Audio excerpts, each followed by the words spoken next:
Hoje nós vamos encerrar o 11º capítulo do Evangelho segundo João, capítulo 11. João, capítulo 11, no qual Jesus realizou o milagre da ressurreição de Lázaro. E depois deste sinal, que foi o 7º sinal que João, o apóstolo João, escolheu, dentre todos os sinais e milagres que Jesus realizou, o apóstolo João escolheu sete sinais para escrever, deixar registrado aí nesse livro. Esse foi o sétimo milagre, então, descrito pelo apóstolo João, a ressurreição de Lázaro. Nós acabamos de meditar ontem em todos os eventos ligados a este milagre. E agora o último evento foram os efeitos. Depois que Jesus realizou este milagre, muitas pessoas creram nele, mas a maioria se voltou contra Jesus, e um dos efeitos do sinal foi a perseguição.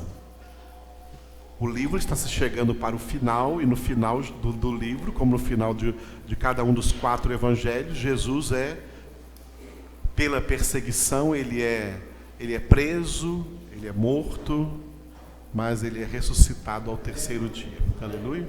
Então essa perseguição já começa aqui dentro do Evangelho segundo João, registrado aqui do capítulo 11, versículo 47, até o capítulo 12, versículo 11.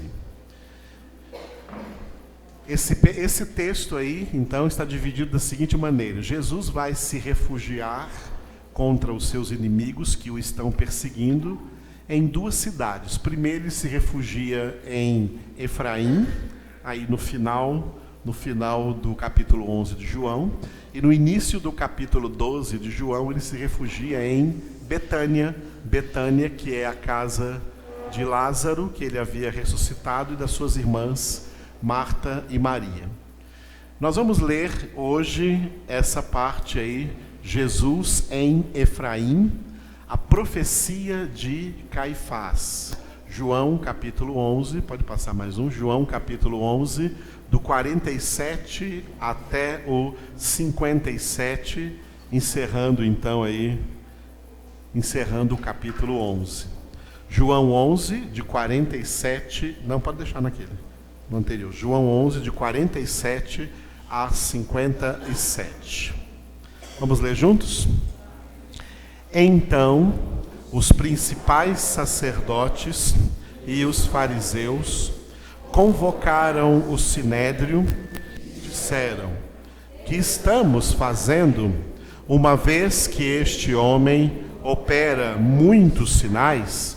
Se o deixarmos assim, todos crerão nele.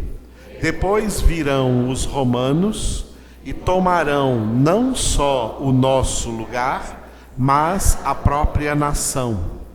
Caifás, porém, um dentre eles, sumo sacerdote naquele ano, advertiu-os dizendo: vós nada sabeis, nem considerais que vos convém que morra um só homem pelo povo, e que não venha a perecer toda a nação.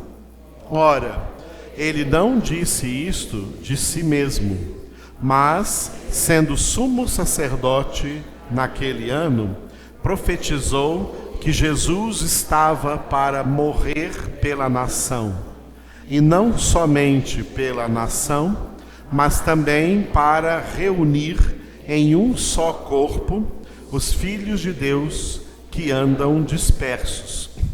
Desde aquele dia resolveram matá-lo, de sorte que Jesus já não andava publicamente entre os judeus, mas retirou-se para uma região vizinha ao deserto, para uma cidade chamada Efraim, e ali permaneceu com os seus discípulos. Estava próxima a Páscoa dos judeus, e muitos daquela região subiram para Jerusalém antes da Páscoa para se purificarem. Lá procuravam Jesus. E estando eles no templo, diziam uns aos outros: que vos parece? Não virá ele à festa?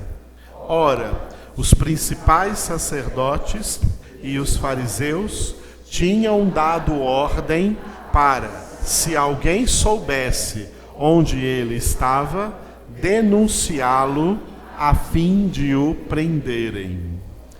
Portanto, foi dada a ordem para que Jesus fosse preso. Ele se refugiou aí, de acordo com o versículo 54, numa cidadezinha chamada Efraim, com os seus discípulos. E a data era a proximidade da festa da Páscoa judaica em Jerusalém. Algo curioso aconteceu aqui, que nós chamamos então de a profecia de Caifás. Por isso, de todo o texto que nós lemos, nós vamos agora prestar atenção nesse texto que eu grifei aqui, coloquei aqui, separei aqui, do versículo 49 até o versículo 52. Ok? Vamos ler mais uma vez só esse pedaço? Todos juntos? Caifás, porém, um dentre eles, sumo sacerdote naquele ano, advertiu-os dizendo: vós nada sabeis, nem considerais que vos convém que morra um só homem pelo povo e que não venha a perecer toda a nação. Ora, ele não disse isto de si mesmo, mas, sendo sumo sacerdote naquele ano, profetizou que Jesus estava para morrer pela nação, e não somente pela nação, mas também para reunir em um só corpo os filhos de Deus que andam dispersos. Aleluia. Em primeiro lugar, vamos entender um pouco desse fato. Caifás era o sumo sacerdote judaico, da religião judaica, dos judeus. Caifás é alguém que não aceitou Jesus, não acreditou em Jesus, não creu que Jesus Cristo era o Filho de Deus. Caifás, como sumo sacerdote, era um homem conhecedor das Escrituras do Antigo Testamento, da lei, dos profetas, dos salmos. Ele conhecia muito bem os 39 livros do Antigo Testamento, livros estes que profetizaram acima de todas as coisas que estão escritas nestes livros, está a profecia da vinda do Messias.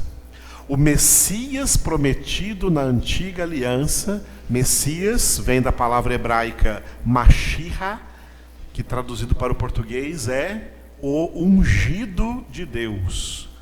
Em grego é Christos, da onde vem para o português Cristo.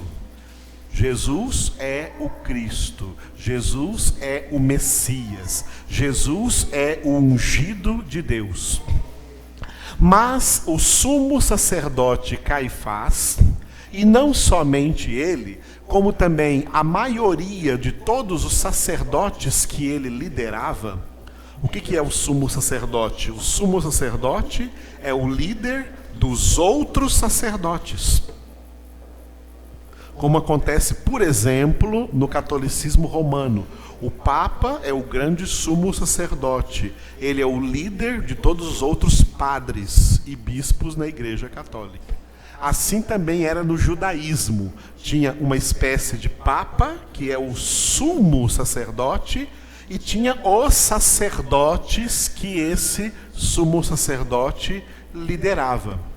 Na época de Jesus, durante todo o tempo da pregação do Evangelho, não se tem notícia de que nenhum desses sacerdotes, ou seja, de que um desses sacerdotes tenha de fato crido em Jesus.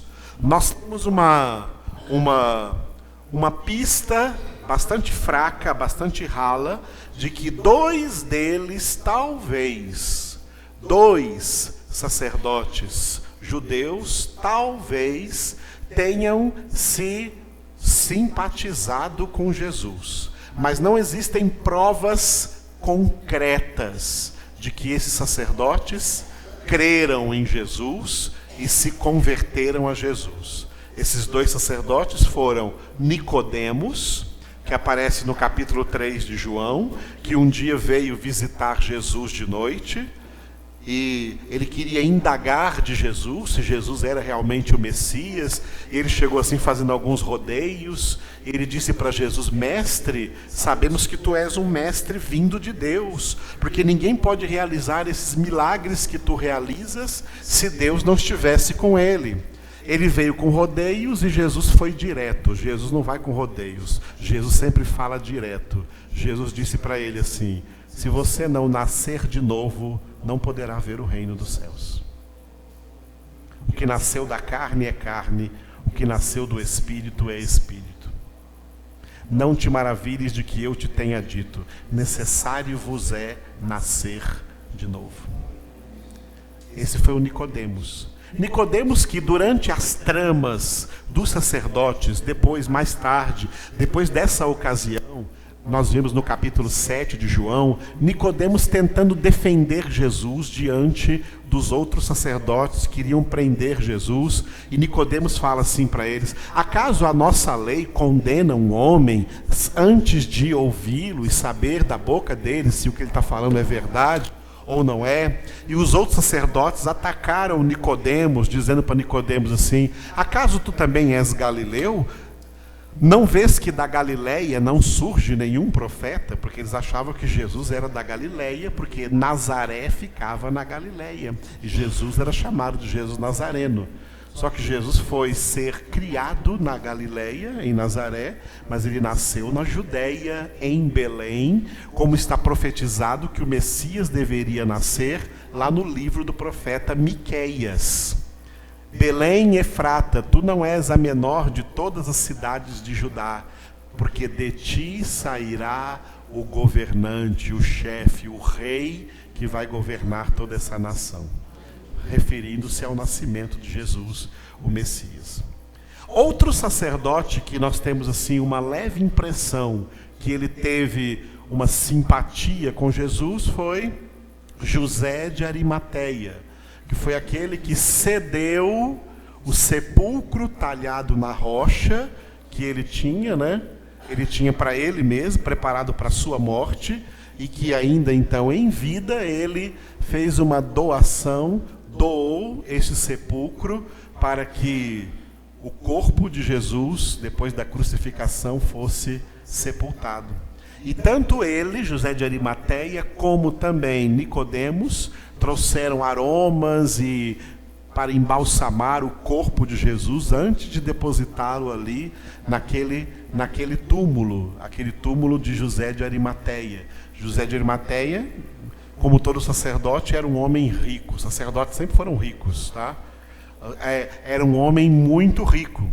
E no livro do profeta Isaías, no capítulo 53, que fala da crucificação de Jesus, tem um versículo que diz assim, que Jesus foi colocado entre ladrões, entre ladrões, né, entre assassinos. Foi o que aconteceu na crucificação, crucificado entre dois ladrões.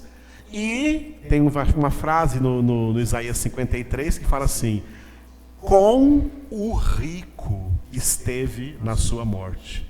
Não é com um rico, com o rico esteve na sua morte. Esse rico profetizado em Isaías 53 era o sacerdote José de Arimateia, que havia comprado ali aquela possessão de sepultura e doado para que o corpo de Jesus fosse sepultado.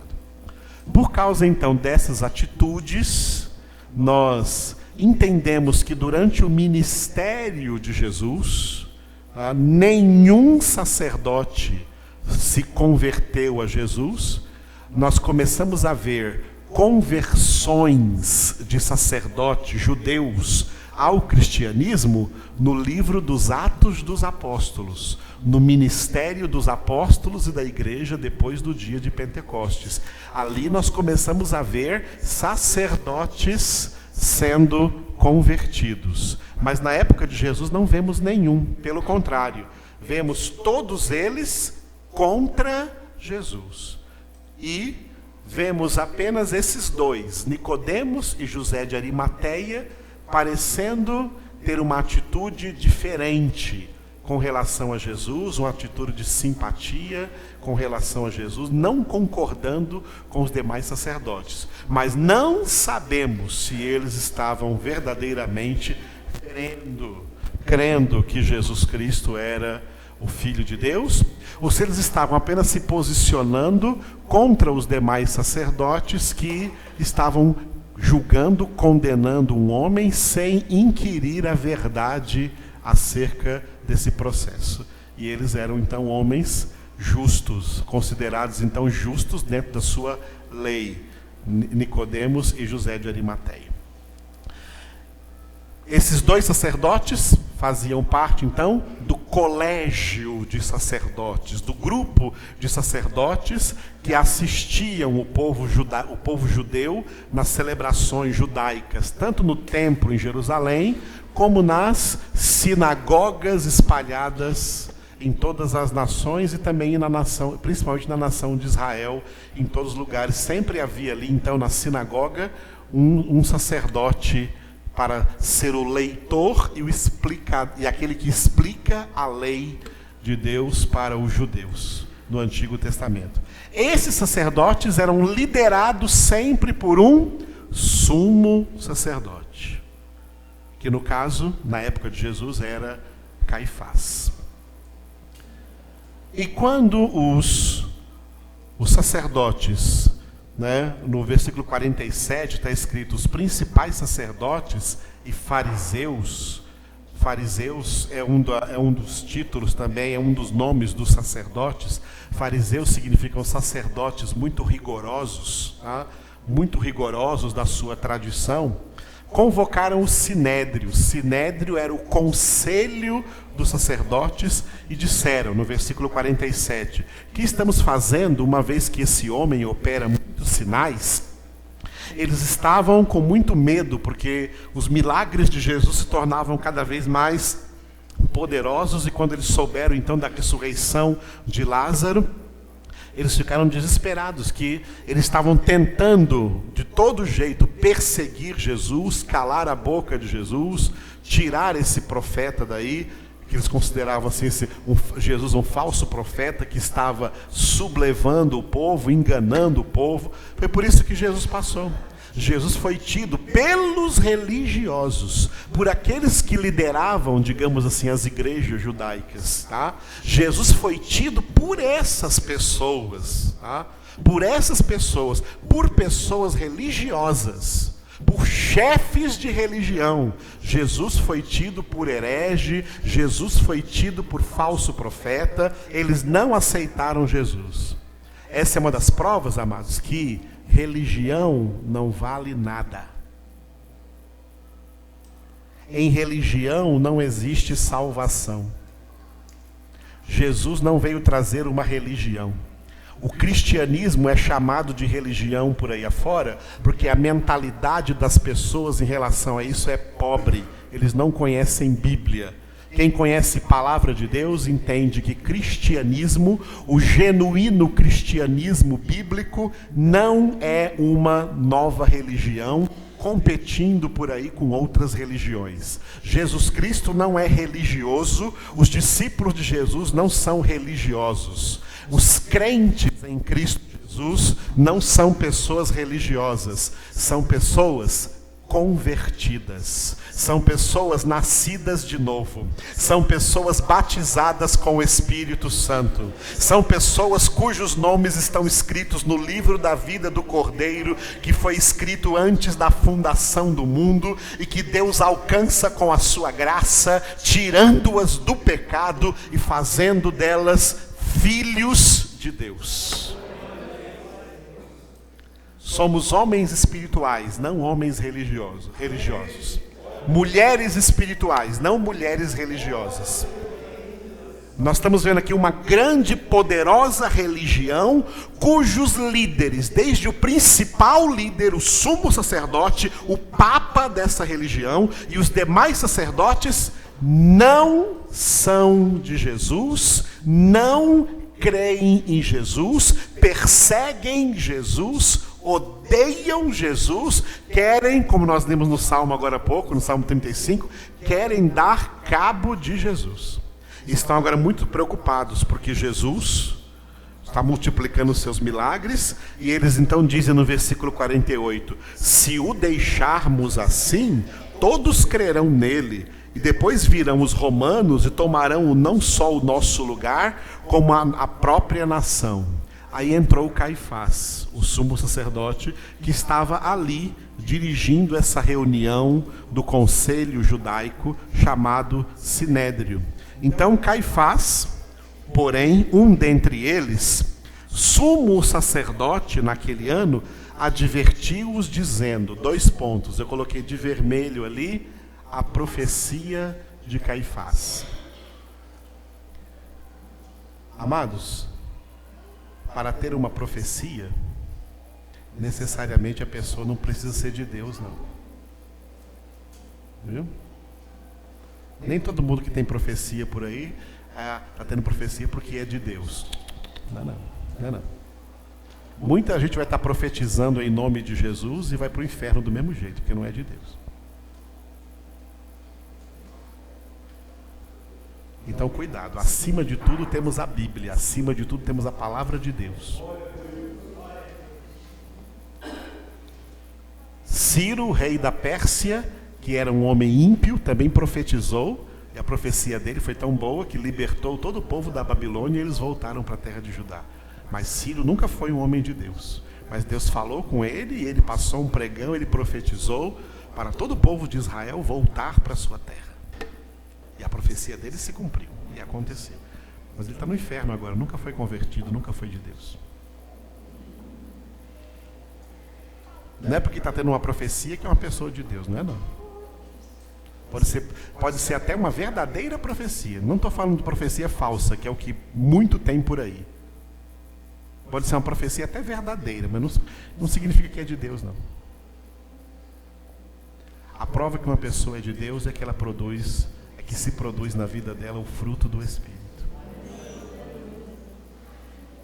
que é amor, alegria, paz, longanimidade, bondade, benignidade, fidelidade, mansidão e domínio próprio. É isso que prova que alguém é de Deus. Não profetizar, nem realizar milagres, nem curas, nem nada disso. É quem produz o fruto do Espírito na sua vida. Quem é cheio do Espírito Santo de Deus. E está tendo o seu caráter transformado e se santificado em Cristo Jesus. Aqui é um homem que não cria em Jesus. Não tinha fé em Jesus. Pelo contrário, odiava Jesus. Mas ele profetizou que a profecia dele era verdadeira. Abriram bem os olhos aí para isso? Sim ou não? Sim. Então toma cuidado.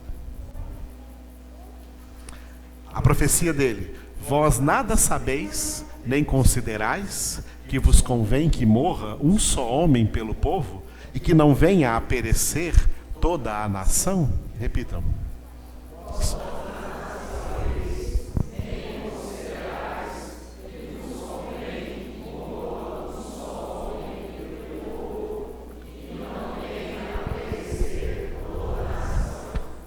Essa foi a profecia de Caifás. E ela era verdadeira, tanto que o apóstolo João, quando escreveu essa profecia, ele explicou o seguinte, ali no versículo 51 para frente. Ora, ele não disse isto de si mesmo, ou seja, essa profecia não foi da carne, essa profecia não foi da cabeça de Caifás, não foi da invenção de Caifás. Deus estava falando através dele. Apesar dele não ser um homem de Deus. Viu? Deus fala através de pessoas que não são homens de Deus. Também. Ele não disse isso de si mesmo, mas, sendo sumo sacerdote naquele ano, profetizou que Jesus estava para morrer pela nação. E agora, uma coisa bonita que João colocou aqui, e que é nisso que eu queria chamar a atenção de vocês. E não somente pela nação, mas também para, e eu grifei ali o verbo reunir. Reunir em um só corpo os filhos de Deus que andam dispersos. Dentro desse texto, portanto, aqui encerrando o capítulo 11 de João, na explicação que o apóstolo João fez desta profecia de Caifás, ele coloca alguns elementos importantes, porque são muitos elementos que têm a ver com o propósito da morte de Jesus na cruz do Calvário. A morte de Jesus foi um evento riquíssimo em propósitos de Deus. Muitos são os propósitos de Deus com a morte de Jesus. Eu estou falando acerca desses propósitos que estão todos dentro do plano da salvação, numa coletânea de vídeos que nós estamos gravando aí. Amém, queridos? Eu já gravei o primeiro e o segundo, tá? O primeiro e o segundo vídeos sobre soteriologia, tudo acerca da salvação, de acordo com a Bíblia, não de acordo com nenhum teólogo e nenhuma linha teológica, de acordo com a Bíblia, com a palavra de Deus. Então nós já gravamos o primeiro e o segundo vídeo. Quem já viu o primeiro vídeo? Levanta a mão aqui, já viu o primeiro. Poucos, hein? Poucos estão vendo os vídeos aí, hein? Ah, acesse aí, viu, no YouTube, aí tá todos os nossos vídeos. E por que eu estou gravando esse vídeo só com a câmera? Para dar tempo de falar bastante sobre coisas tão profundas que às vezes aqui numa congregação como essa não dá tempo. Aqui a gente resume as coisas que está falando. Então a gente fala em 1 hora, e é para que vocês tenham esse ensinamento e também para que vocês compartilhem esses vídeos por aí. Vamos encher essa internet, amados, de palavra de Deus. Só tem porcaria nessa internet. Vamos encher de palavra de Deus, para deixar o diabo bem endemoninhado.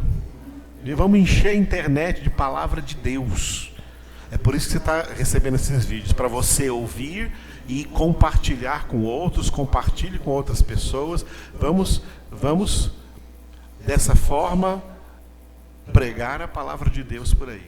Então eu já gravei o primeiro vídeo sobre a doutrina bíblica da salvação, já gravei o segundo vídeo também, já tem 2 vídeos aí, já estão postados aí para vocês abrirem, para vocês terem acesso, ouvirem e compartilharem. Terça-feira agora eu vou gravar o terceiro, não sei quantos vão dar, porque são muitos os temas que nós temos que abordar aí, todos eles dentro da salvação. E um dos aspectos da obra da salvação são os propósitos da morte de Cristo Jesus na cruz do Calvário. São muitos. João aqui estabeleceu 3. Primeiro, diga, reunir filhos dispersos.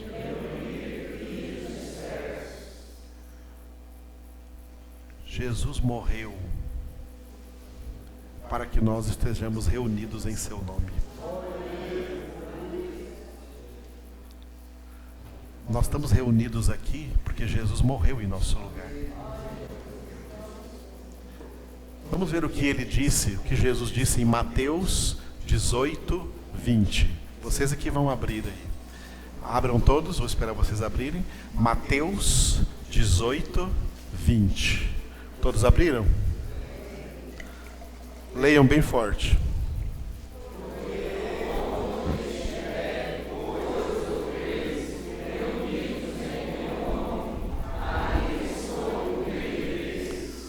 Onde estiverem 2 ou 3 reunidos em meu nome, aí estou no meio deles. Onde estiverem 2 ou 3, o quê? Qual é o verbo que está aí? Reunidos. Reunidos. Reunir é a mesma coisa que congregar. Congregar. Estamos reunidos aqui agora. Estamos congregados aqui agora. Não estamos aqui reunidos para falar de política. Não estamos aqui reunidos para falar de futebol. Não estamos aqui reunidos para falar de economia. Não estamos aqui reunidos para falar de diversões ou de qualquer coisa do mundo. Não estamos aqui reunidos em nome de nenhum presidente, de nenhum governante, de nenhum rei, de nenhuma autoridade terrena. Nós estamos aqui reunidos em nome de Jesus Cristo, Filho de Deus.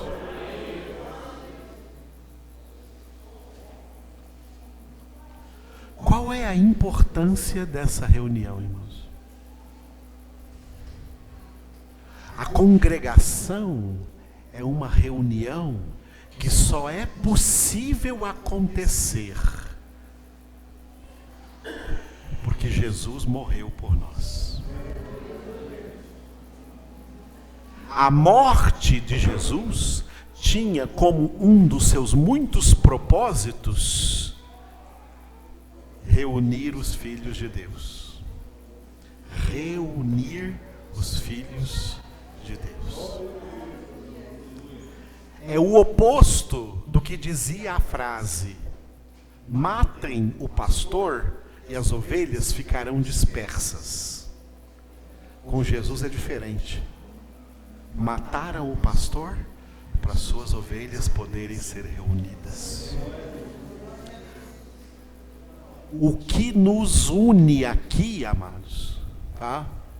O que nos une aqui não pode ser amizade,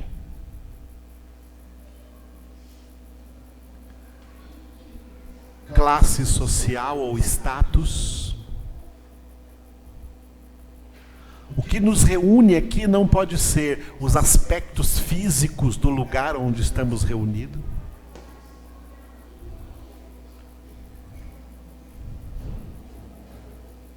Ou das pessoas que aqui estão presentes.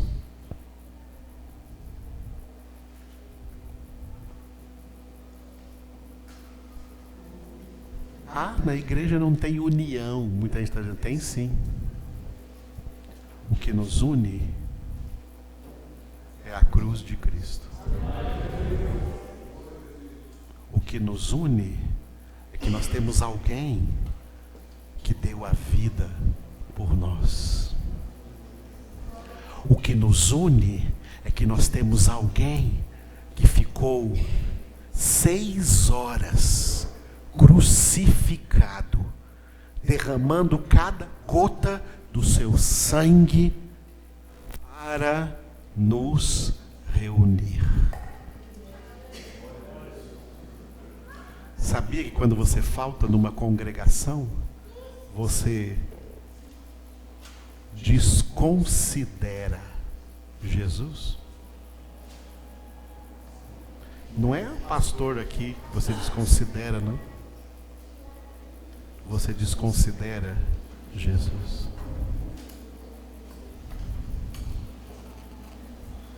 Cada dia de congregação eu penso, Senhor, eu vou, porque o Senhor derramou o seu sangue por isso.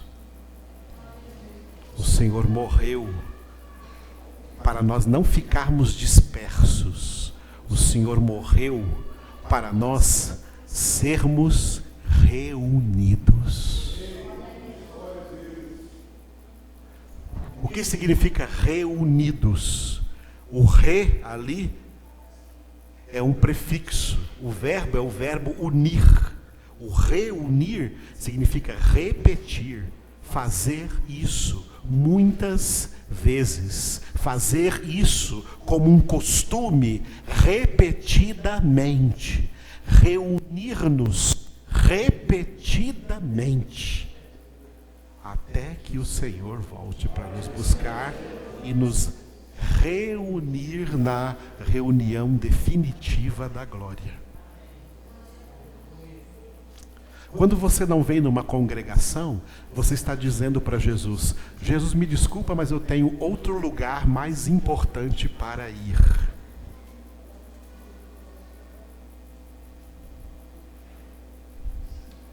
Você tem? Estou perguntando, você tem?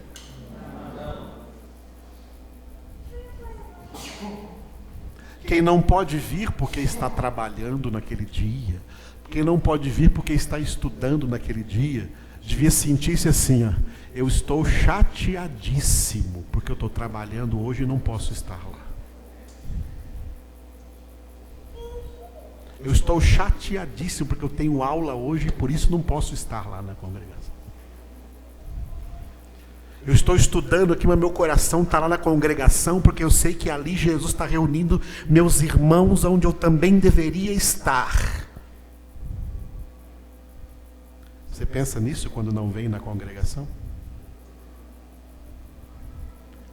Nós estamos reunidos aqui porque o Filho de Deus morreu para nos reunir.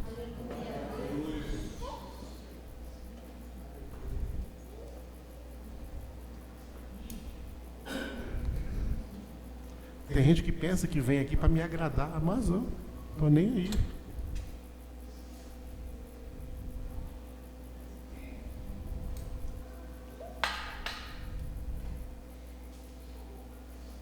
Eu estou aqui para agradar a Deus.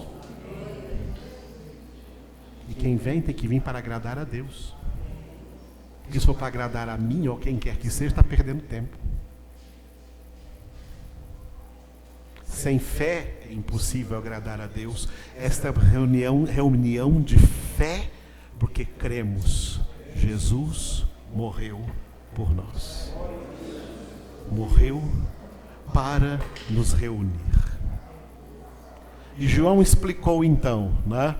Para reunir, diga, em um só corpo. 1 Coríntios capítulo 12, versículo de número 27. 1 Coríntios 12, 27. Leiam, vocês, depois que acharem, espera todos acharem. 1 Coríntios 12, 27. Todos acharam? Podem ler bem forte.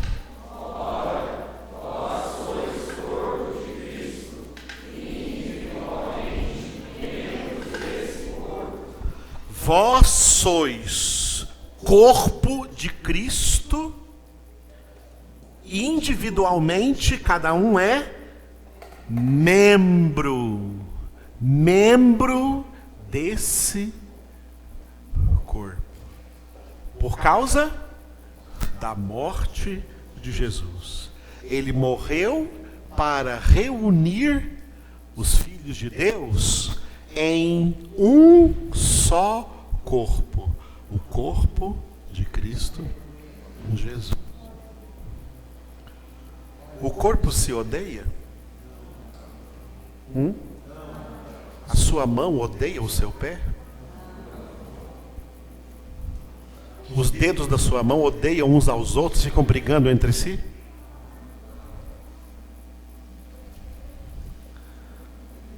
Ou os membros se ajudam? Uma mão não lava a outra mão, como a gente fala no ditado? Algum membro do seu corpo está trabalhando contra o corpo? Algum membro do seu corpo está odiando o seu corpo e quer matar você? Todos os membros do corpo estão trabalhando juntos em favor do mesmo corpo. Essa é uma das coisas que Paulo desenvolve em Efésios, também Efésios capítulo 4.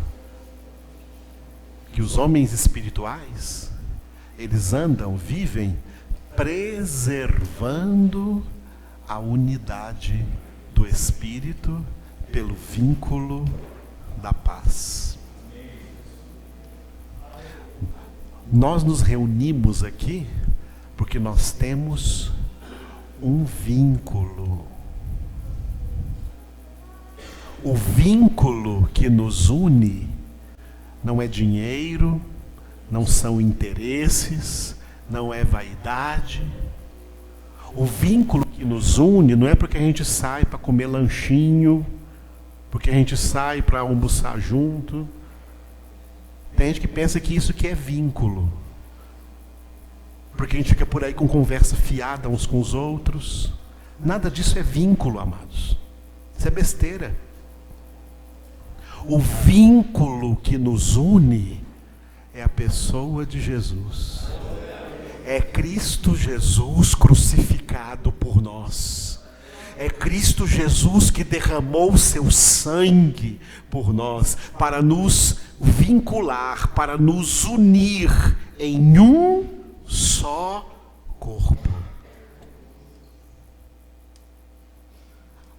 Paulo colocou o exemplo do corpo, mas colocou também em outros textos o exemplo da família. Jesus morreu na cruz para unir a família de Deus, a família dos que vão morar na glória. A família da glória, ela é mais importante do que a família da terra. Primeiro motivo, a família da terra é temporal. Só vão estar juntos na terra. Por um tempo.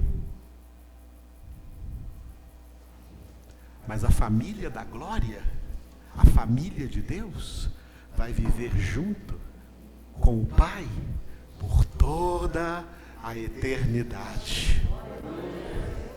Vai ser chato para você, né, que odeia alguém que está aqui, né? Como é que você vai se encarar com essa pessoa na glória, se não encarar aqui?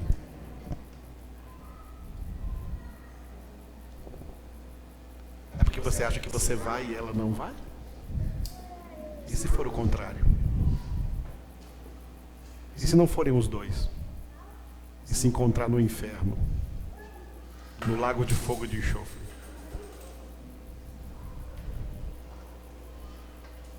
Jesus morreu para reunir a família. Jesus também teve uma família terrena. Uma mãe de verdade, um pai que serviu como pai adotivo, mas teve irmãos desse pai e dessa mãe. E durante o ministério de Jesus, às vezes aparecia lá Maria com os irmãos de Jesus e vinham trazer a notícia. Jesus estava lá pregando o evangelho e chegava o bilhetinho para ele assim, ó: tua mãe e teus irmãos estão ali fora. E Jesus falava assim: olha, minha mãe e meus irmãos são os que ouvem a palavra de Deus e a praticam.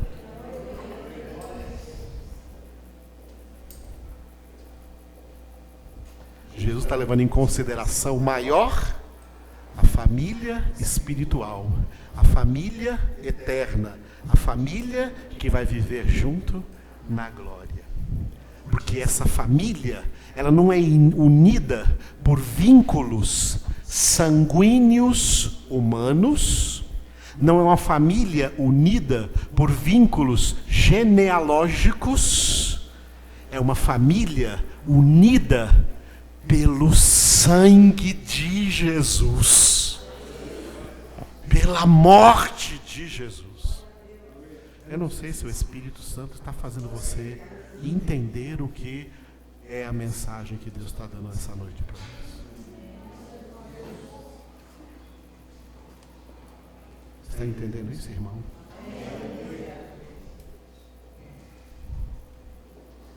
Jesus morreu para reunir em um só corpo os filhos de Deus que andam dispersos. Quem são esses filhos de Deus que andam dispersos?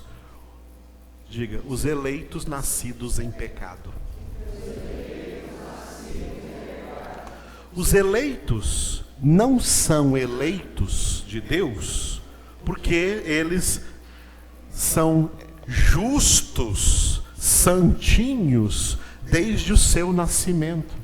Os eleitos, como todos os demais homens, nasceram também em pecado, como Davi, que é um desses eleitos, chamado inclusive de homem segundo o coração de Deus, confessou no Salmo 51, versículo 5: eis que nasci na iniquidade, em pecado me concebeu minha mãe. Essa é a realidade também de todos os eleitos de Deus para a salvação, os eleitos de Deus cujos nomes já foram escritos no livro da vida do Cordeiro. Todos eles vêm ao mundo dispersos. Cada um nasce aí numa família qualquer, separados da família de Deus. Mas por causa da morte de Jesus, Deus os reúne. Efésios capítulo 2, de 1 a 3, agora vamos ler juntos. Abriram? Efésios 2, de 1 a 3, todos juntos.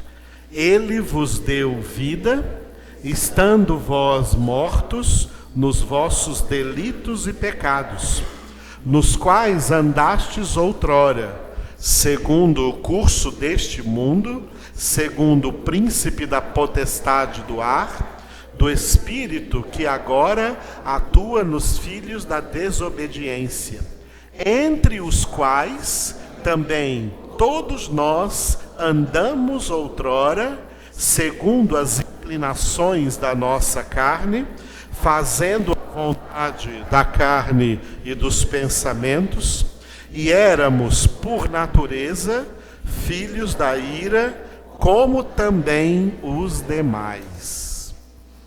Éramos filhos da ira. Todos os eleitos nascem no mundo dispersos.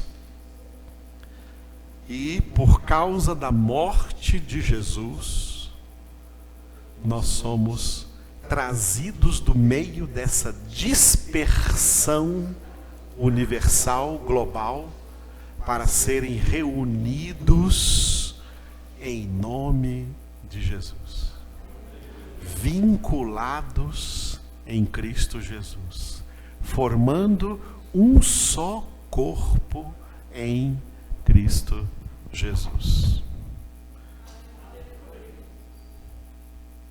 Todos nós estávamos dispersos. Eu estava lá em Santos, cigarro de maconha, zona de prostituição, surfando na praia e no pecado. Nem sabia que um dia Deus ia mudar a minha história. Cada um de nós estávamos num lugar assim, dispersos. De vez em quando cantamos um cântico dizendo isso. Cada um de nós tem uma história. E de repente, aqui estamos nós. Estamos aqui, amados. Eu queria terminar dizendo isso. Reunidos por Jesus. Nosso vínculo é Cristo. O que nos une é Cristo. O que nos une não é um jantarzinho.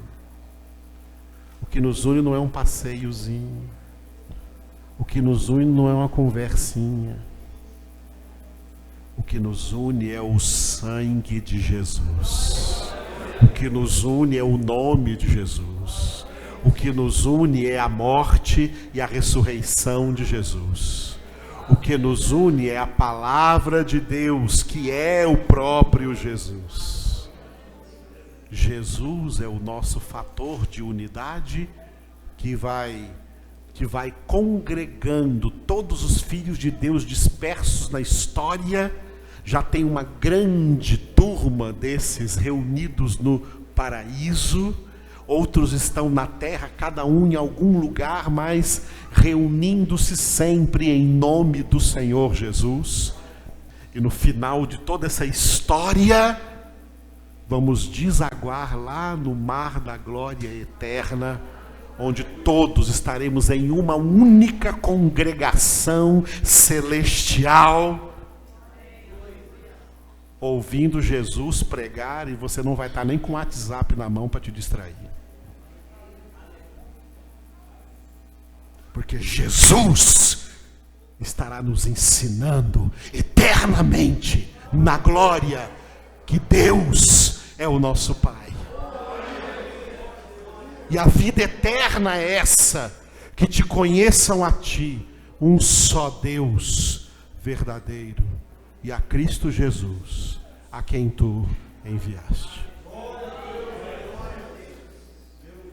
Você está entendendo a obra que Deus está fazendo? A gente não vem para cá para brincar de igrejinha. A gente não vem para cá porque temos um compromisso. Essa reunião aqui é uma reunião social, é um compromisso social. Não é não, irmãos. A gente vem para cá porque um sangue puro, um sangue precioso foi derramado. O sangue de Jesus foi derramado.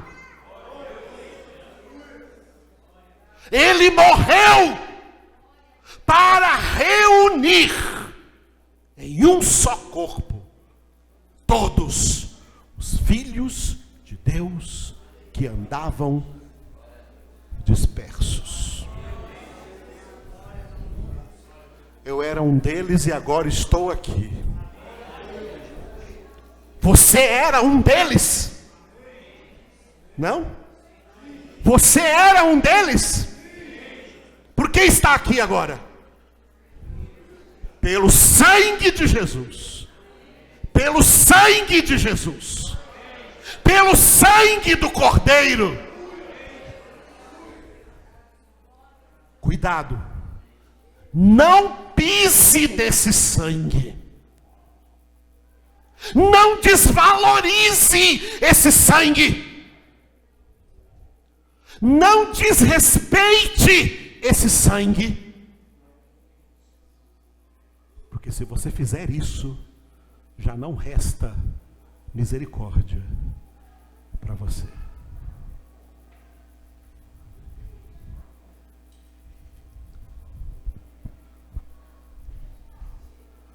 Entendeu a seriedade de estarmos aqui?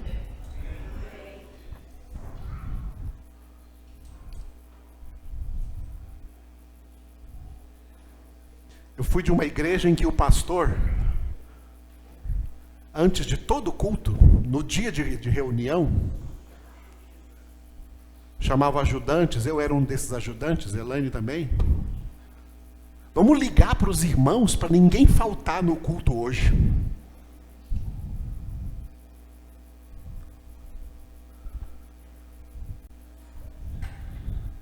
Era uma coisa errada que ele fazia. Você não deve estar aqui porque o pastor ligou para você. Porque alguém ligou para você. Você tem que estar aqui porque Jesus morreu por você. Porque Jesus morreu por você. Porque Jesus morreu por você. Porque Jesus Cristo morreu por você. Para reunir os filhos de Deus que estavam dispersos. Jesus não quer você disperso. Jesus não nos quer dispersos. Jesus nos quer reunidos e disse: onde estiverem reunidos em meu nome, eu estou aí no meio deles. E nisso há muito poder, muita graça,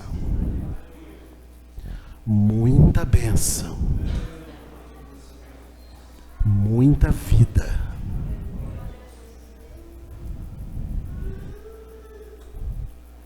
E é para verdadeiros filhos e filhas de Deus. Então vamos aproveitar essa reunião agora e levantar um clamor a Jesus.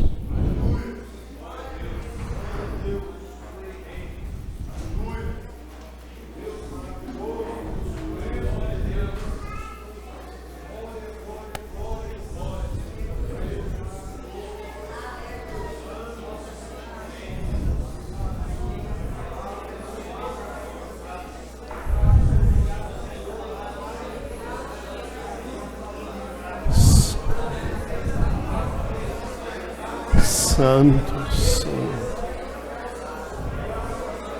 Santo, Santo, Santo, Santo, Santo, Jesus, Tu és santo, Tu és santo. Tu és digno, Tu és forte, Tu és forte,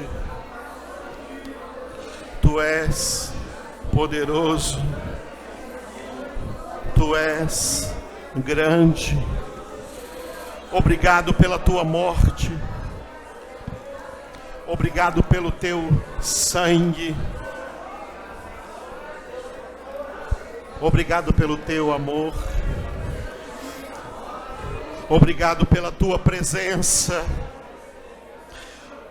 Obrigado pela Tua salvação, Jesus. Obrigado pelo Teu sangue derramado na cruz do Calvário.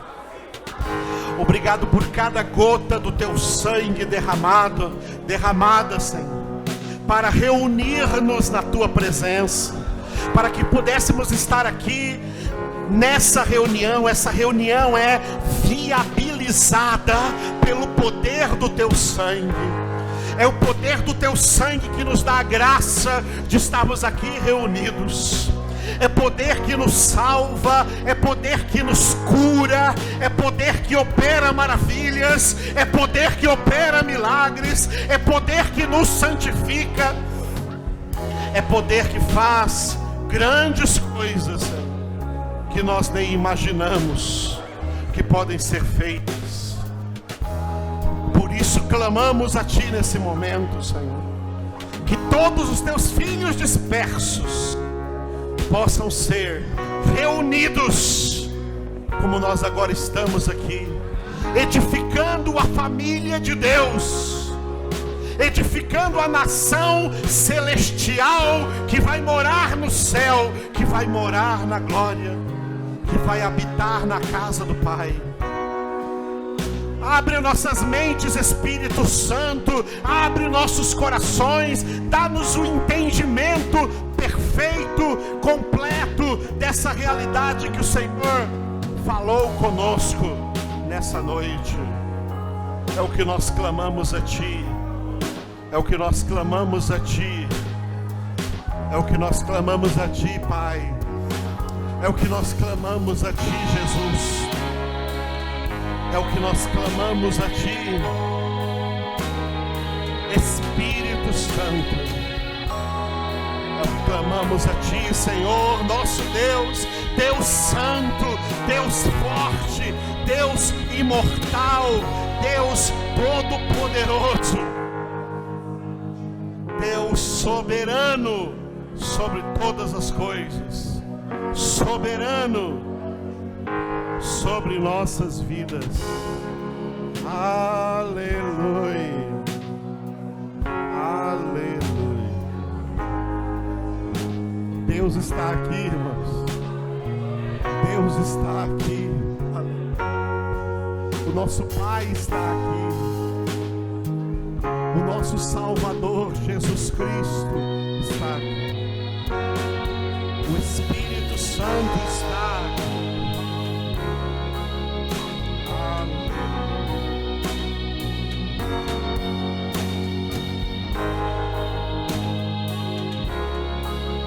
Ele é o nosso dono, o dono de nossas vidas.